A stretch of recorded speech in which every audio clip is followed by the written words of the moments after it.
क्या आप सब जानते हैं, मैं बेटी हूँ, बेटी।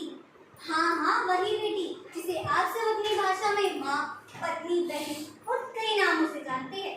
आपको पता है, जिस दिन मैं पैदा हुई थी मेरे घर में कितना खुशी का माहौल था। खास तौर पर मेरी दादी, वो तो जैसे सातवें आसमान पर थी, मानो बरसों से उन्होंने मेरे ही पैदा होने की कामना की हो। आइए मैं आपको उस दृश्य की ओर ले चलती।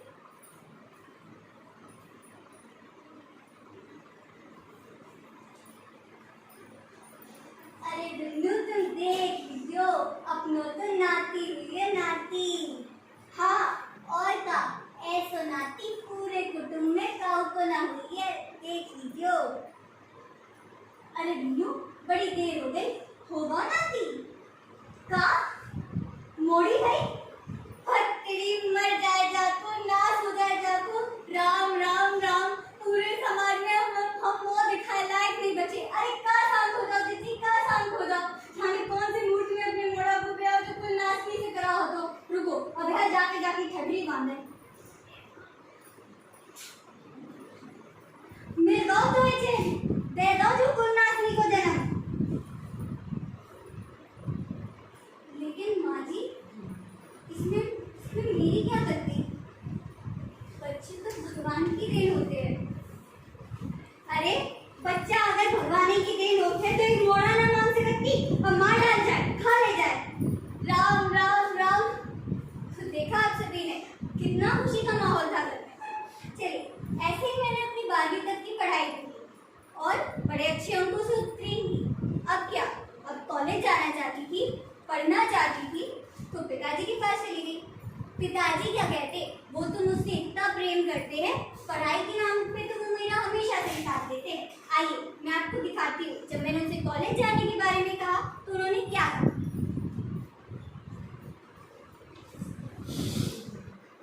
पापा,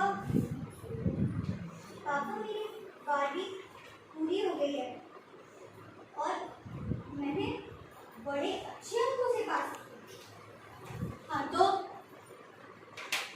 अब पापा, मैं इसके आगे कॉलेज जाना चाहती हूँ।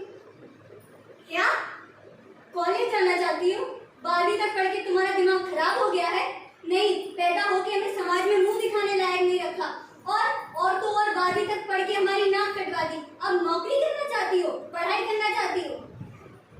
लेकिन पापा, पढ़ाई तो जरूरी होती।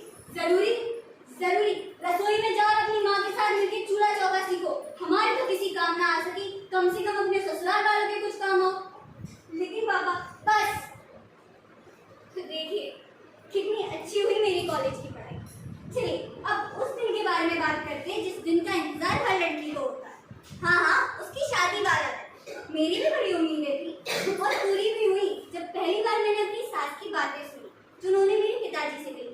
आइए मैं आपको बताती हूँ उन्होंने क्या कहा।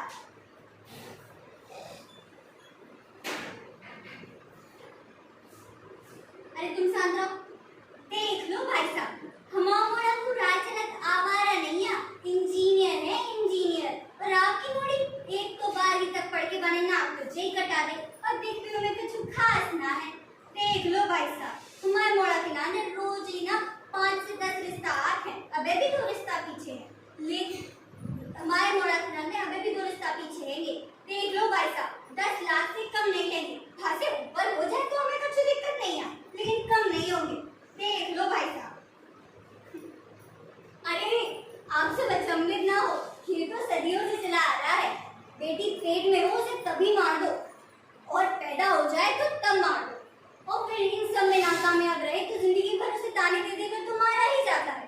अरे हम स्त्रियां हैं साहब, हम तो दुख दर्द सहन करने की अधिकारी होती है। लेकिन मैं पूछना चाहती हूँ आप सबसे, क्या मुझे नहीं है अधिकार जीने का? मेरे भी सपने हैं, मैं भी उड़ना चाहती हूँ, कुछ बनना चाहती हूँ। क्यों मेरे पंख कतर दिए जाते हैं? क्यों मेरी जिंदगी पे बंदिशें लगाई जाती हैं?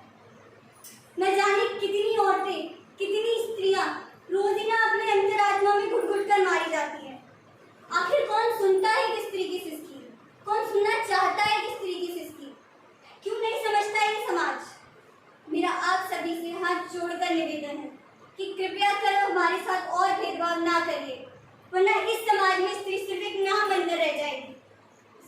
राम।